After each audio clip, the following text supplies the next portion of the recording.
शेतकरी मित्रांनो, हळदीचे काड जाळणे किंवा शेतातील काडी कचरा जाळणे हा आपल्या शेतीसाठी मोठा तोटा आहे.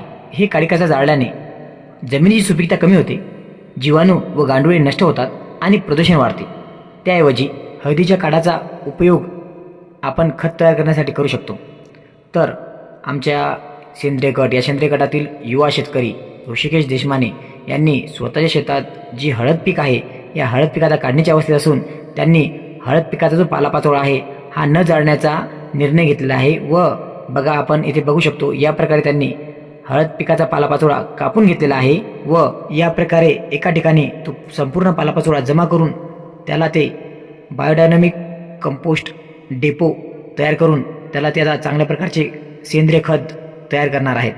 तर आपणही शेतकरी मित्रांनो, आपल्या शेतातील पालापाचोळा किंवा हळदीचे काड जाळू नका व आपल्या जमिनीची सुपीकता वाचवा. धन्यवाद.